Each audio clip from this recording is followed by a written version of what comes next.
They used to say that Ozzy Osbourne couldn't be killed, not by drugs, not by time, not even by himself. He had outlived every prophecy, every scandal, and every fall from grace. But on that grey morning, the world stopped. The man who once sang about madness and immortality was gone. At 76, Ozzy Osbourne, the Prince of Darkness, had taken his final bow. The statement from Sharon Osbourne was heartbreakingly short. He passed peacefully, surrounded by family. No drama, no storm, just silence. And yet for millions, that silence was louder than any guitar riff he'd ever played. From Tokyo to London, fans gathered as if mourning a myth.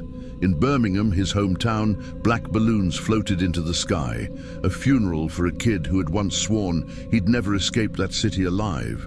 No one wanted to believe it, but days later, the truth arrived, cold, official, and printed in ink. The death certificate confirmed a heart attack, a cardiac arrest at home. It mentioned coronary artery disease and Parkinson's as contributing factors, and though the cause was simple, the story behind it was anything but. He was born John Michael Osbourne in the winter of 1948 in Aston, a working-class corner of Birmingham. His father worked nights as a toolmaker, his mother at a factory, and the young Ozzy was lost somewhere in between. He couldn't read properly. Dyslexia made school a nightmare. Teachers called him lazy. Students called him stupid. But when he heard the Beatles' "She Loves You," everything changed.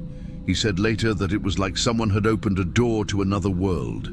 At 15, he quit school, took jobs that never lasted. A plumber, a factory worker, even a butcher. Then came a burglary gone wrong, a prison cell, and a tattoo. Ozzy, carved across his knuckles with sewing needles and graphite. That prison mark would become the emblem of a man who refused to stay small. And then fate introduced him to Tony Iommi, Geezer Butler, and Bill Ward. Together, they formed a band called Earth. But one night, they changed their name to something darker, Black Sabbath. They were loud, raw, and unapologetic. Ozzy's eerie voice, imperfect but human, turned their songs into incantations. Paranoid, Iron Man, War Pigs. Songs that didn't just fill the room, they haunted it.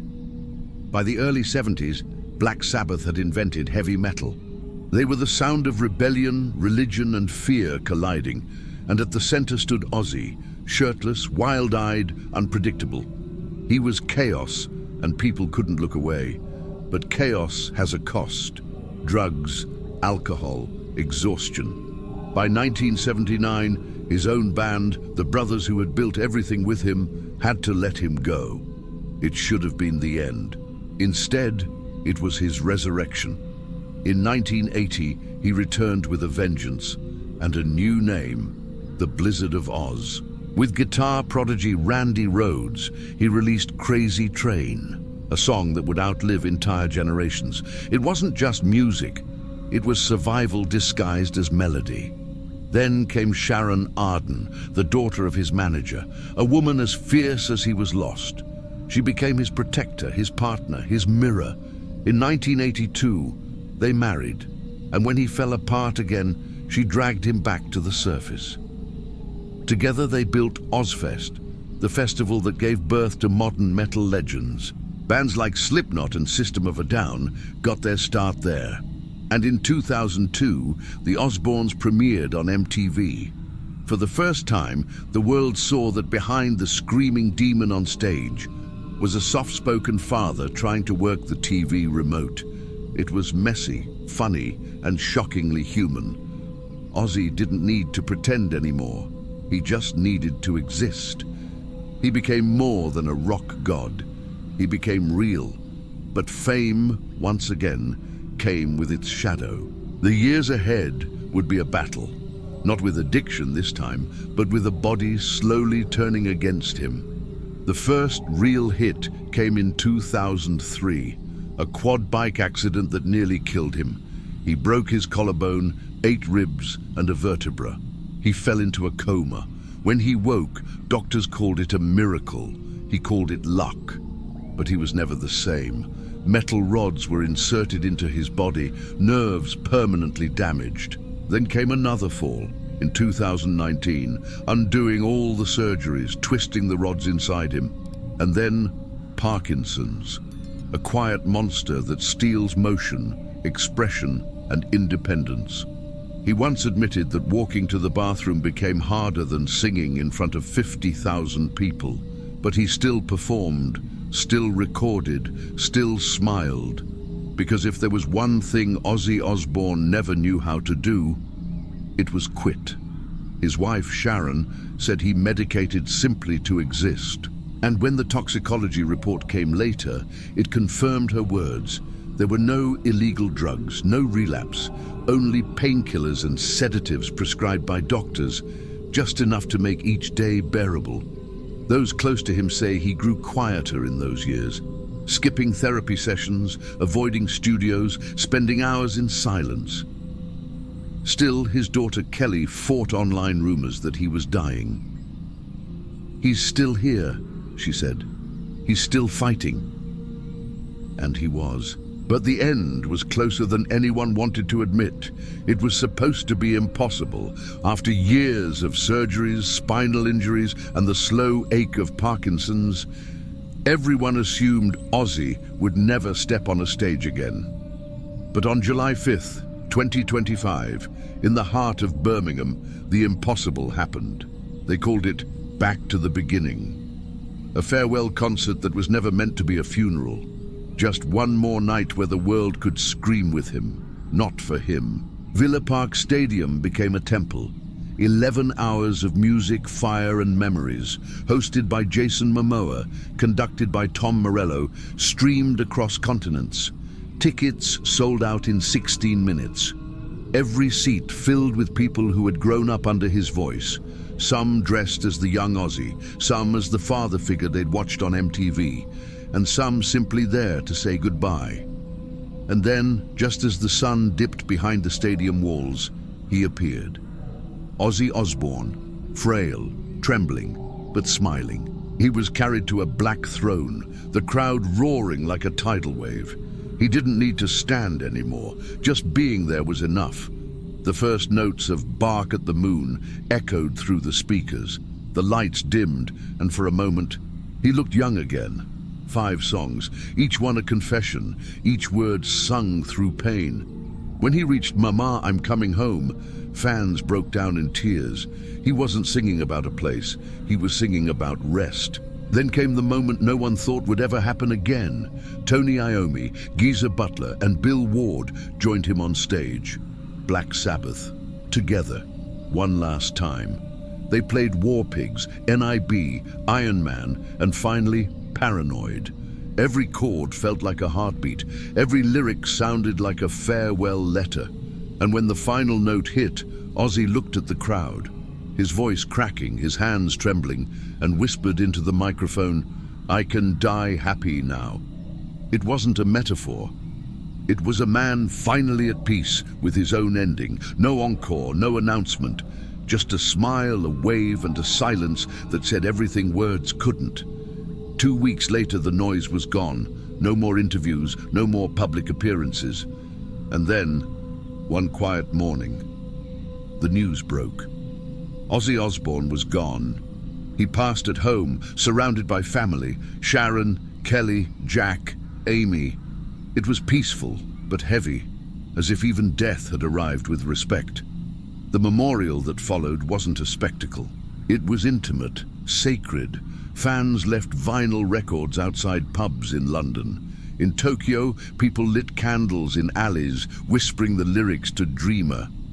And in Victoria Square, Birmingham, the place of his childhood, a sea of black balloons rose toward the grey English sky. Each one carried a note. Some said, "Thank you." Some said, "You saved me."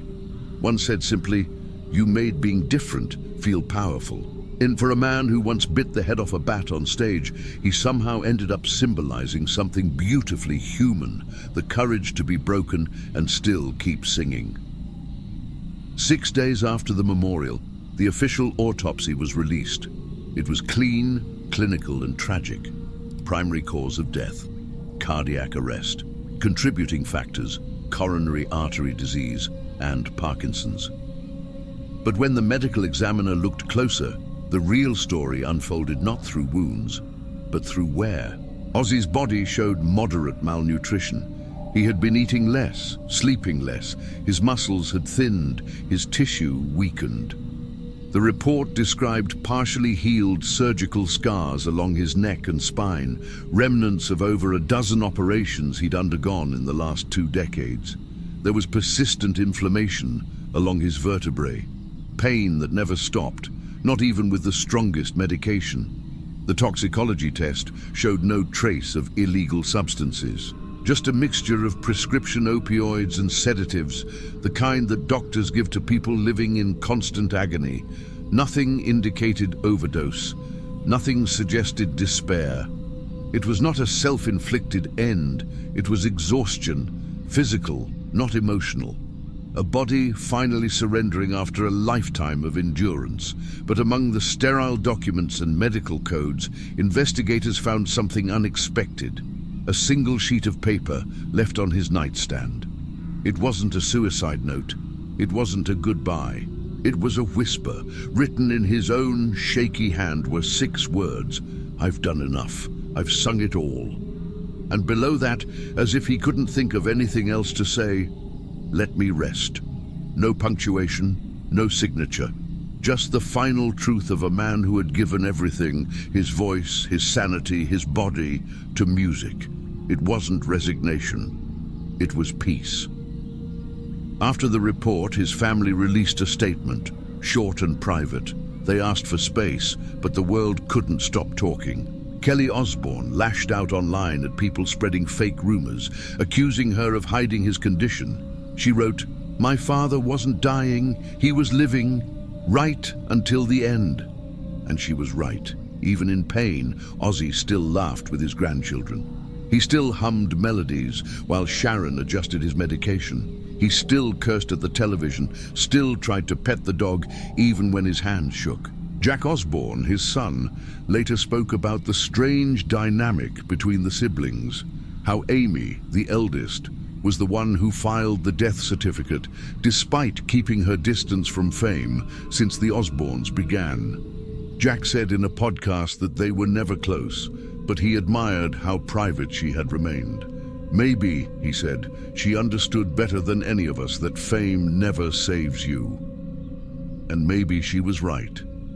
When news of his death spread, the tributes came from every corner of music. James Hetfield from Metallica called him the light in the dark.